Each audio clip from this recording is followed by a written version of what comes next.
Albert Einstein once said, everybody's a genius, but if you judge a fish by its ability to climb a tree, it will live its whole life believing that it is stupid.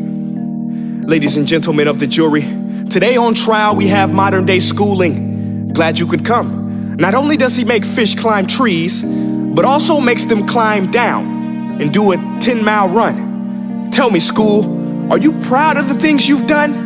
Turning millions of people into robots, do you find that fun? Do you realize how many kids relate to that fish?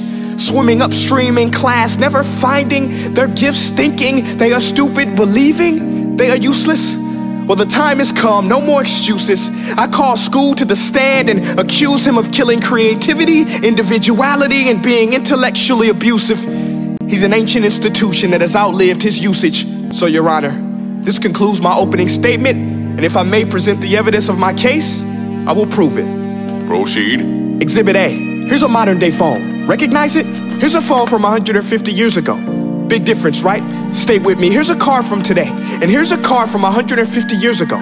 Big difference, right? Well, get this. Here's a classroom of today, and here's a class we used 150 years ago. Now, ain't that a shame? In literally more than a century, nothing has changed. Yet you claim to prepare students for the future? But with evidence like that, I must ask, do you prepare students for the future or the past?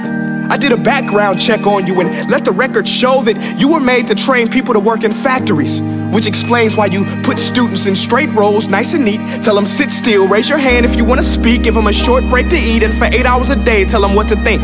Oh, and make them compete to get an A letter which determines product quality, hence grade A of meat. I get it. Back then, times were different. We all have a past. I myself am no Gandhi. But today, we don't need to make robot zombies. The world has progressed, and now we need people who think creatively, innovatively, critically, independently, with the ability to connect. See, every scientist will tell you that no two brains are the same, and every parent with 2 or more children will confirm that claim. So please explain why you treat students like cookie cutter frames or snapback hats, giving them this one-size-fits-all crap. Watch your language. Sorry, Your Honor, but if a doctor prescribed the exact same medicine to all of his patients, the results will be tragic. So many people would get sick, yet when it comes to school, this is exactly what happens. This educational malpractice, where one teacher stands in front of 20 kids, each one having different strengths, different needs, different gifts, different dreams, and you teach the same thing the same way? That's horrific. Ladies and gentlemen, the defendant should not be acquitted. This may be one of the worst criminal offenses ever to be committed. And let's mention the way you treat your employees. Objection. Overruled. I want to hear this. It's a shame. I mean, teachers have the most important job on the planet, yet they're underpaid? No wonder so many students are short-changed. Let's be honest, teachers should earn just as much as doctors, because a doctor can do heart surgery and save the life of a kid, but a great teacher can reach the heart of that kid and allow him to truly live. See, teachers are heroes that often get blamed, but they're not the problem. They work in a system without many options or rights. Curriculums are created by policymakers, most of which have never taught a day in their life. Just obsessed with standardized tests. They think bubbling in a multiple choice question will determine success. That's outlandish. In fact, these tests are too crude to be used and should be abandoned, but don't take my word for it.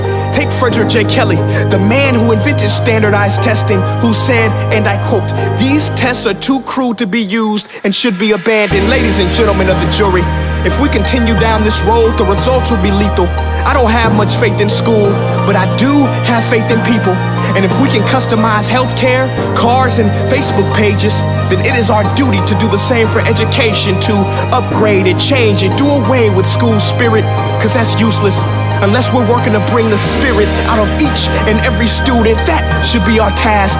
No more Common Core. Instead, let's reach the core of every heart in every class. Sure, math is important, but no more than art or dance. Let's give every gift an equal chance. I know this sounds like a dream, but countries like Finland are doing impressive things. They have shorter school days, teachers make a decent wage, homework is non-existent, and they focus on collaboration instead of competition. But here's the kicker, boys and girls. Their educational system outperforms every other country in the world.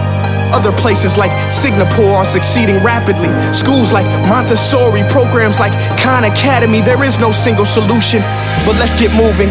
Because while students may be 20% of our population, they are 100% of our future. So let's attend to their dreams, and there's no telling what we can achieve. This is a world in which I believe, a world where fish are no longer forced to climb trees. I'll rest my case.